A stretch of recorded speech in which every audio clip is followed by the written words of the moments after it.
আসসালামু আলাইকুম এভরিওয়ান। শখের ব্যালকনি বাগানটা আজকের মতো পরিসমাপ্তি ঘোষণা করলাম। আজকের মতো না, এবারের মতো। এই ব্যালকনিতে আর কখনো বাগান বানাবো না। এই যে এখানে একটা সেলফ ছিল, সেটা ভেঙেছি। গাছ আর নাই, একেবারেই গাছ নাই। এখানে একটা ছোট ড্রাগন গাছ আছে, দুটা অ্যালোভেরা গাছ রেখেছি, আর এখানে একটা গোলাপ গাছ। আর এই যে হচ্ছে অবস্থা, সব কিছুই এখন ক্লিন করে ফেলা হবে।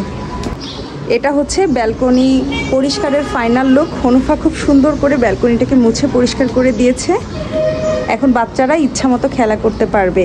মূলত আমি বাচ্চাদের জন্যই ব্যালকনিটা ফাঁকা করেছি, কারণ ওরা প্রতিদিন মাটি দিয়ে অনেক খেলা করছিল, ওদের সারা গায়ে মাটি লাগাচ্ছিল। মেহরিস তো মাটি মুখেও দিয়ে ফেলে, যেহেতু ছোট মানুষ, তাই বাধ্য হয়েই ওদের জন্য গাছপালা লাগানো বন্ধ করে দিয়ে ব্যালকনি ফাঁকা করে দিলাম। এই যে এখানে কিছু কিছু গাছ রেখেছি, এই যে একটা সাইডে, আর এই পুরো স্পেসটাই ফাঁকা ওদের জন্য। ব্যালকনিটা আমার খুব শখের একটা জায়গা ছিল। এখানে আমি খুব সুন্দর করে, খুব যত্ন করে একটি বাগান করেছিলাম, যেখানে দেশি বিদেশি অনেক ধরনের ফুলে ভরপুর ছিল। চেরি গাছ ছিল, আমার চেরি গাছে চেরিও হয়েছিল, আর লিলিয়াম ফুল গাছে লিলিয়াম হয়েছিল। তারপর পিটুনিয়া, চন্দ্রমল্লিকা, স্নোবল, অনেক ধরনের ফুল ছিল এখানে। তো সব কিছু তো সব সময় রাখা সম্ভব হয় না, বাচ্চাদের জন্য আসলে মায়ের অনেক বেশি স্যাক্রিফাইস করতে হয়। সো আমিও না হয় আমার বাচ্চাদের জন্য শখের বাগানটা এখানেই ক্লোজ করলাম। ওরা বড় হলে ইনশাল্লাহ আবারও বাগান করতে পারবো, তবে ওদের যে এই মুহূর্তটা, এটা আমি কখনো নষ্ট করতে চাই না। সো ওরা ওদের মতো করে এনজয় করুক এখানে, আমি সেটাই চাই। ওরা যেভাবে ভালো থাকবে সেটাই হবে আমার একমাত্র খুশির কারণ। ব্যালকনি থেকে সোজা রান্নাঘরে চলে এলাম রান্না বান্না করার জন্য। আজকে চিকেন রোস্ট বানাবো, তাই এখানে চিকেনগুলো কেটে সুন্দরভাবে ধুয়ে নিয়েছি, আর এখন এটা আমি লবণ দিয়ে ম্যারিনেট করে রাখবো।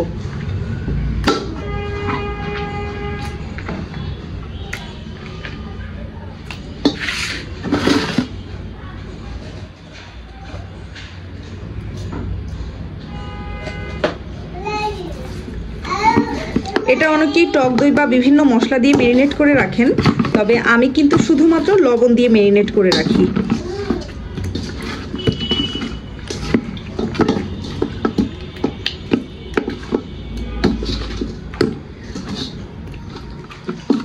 এটা এইভাবে কিছুক্ষণ ম্যারিনেট করে রাখলে তাহলে চিকেনের ভিতরে লবণটা ভালোভাবে ঢোকে।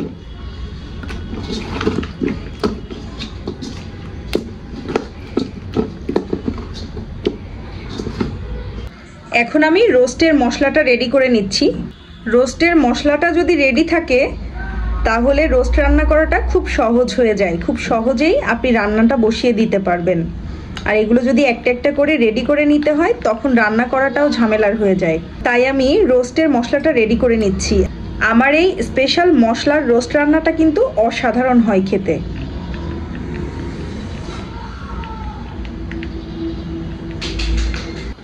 বেগুন ভাজি করার জন্য বেগুনগুলোকে কেটে সুন্দর করে ধুয়ে নিয়েছি। তারপর বেগুনে হলুদ লবণ মাখিয়ে আধা ঘন্টার জন্য রেখে দিব। যদি আধা ঘন্টা আগে এইভাবে হলুদ লবণ মাখিয়ে রাখেন তাহলে কিন্তু আপনার বেগুন ভাজার সময় তেলের পরিমাণটা কম লাগবে।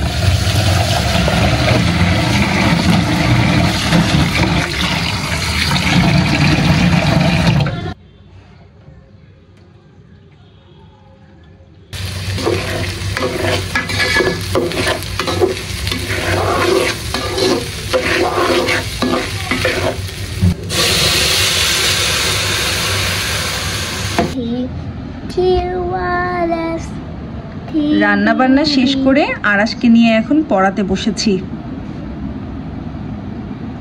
সামনে ওর পরীক্ষা, ওর পরীক্ষার ডেটও দিয়ে দিয়েছে, বেশি দিন আর বাকি নেই। Yes, no no no no, S P Q, Q হবে বাবা। আর এগুলো হচ্ছে আমার রান্নার ফাইনাল লুক। এই যে আমার পোলাও, আর এখানে চিকেন রোস্ট, আর এখানে আছে বেগুন ভাজি। তো তো এখন আমরা সবাই ডিনার করে নিব। আজকের ভিডিও এখানেই শেষ করছি। সবাই ভালো থাকবেন, সুস্থ থাকবেন। আল্লাহ হাফেজ।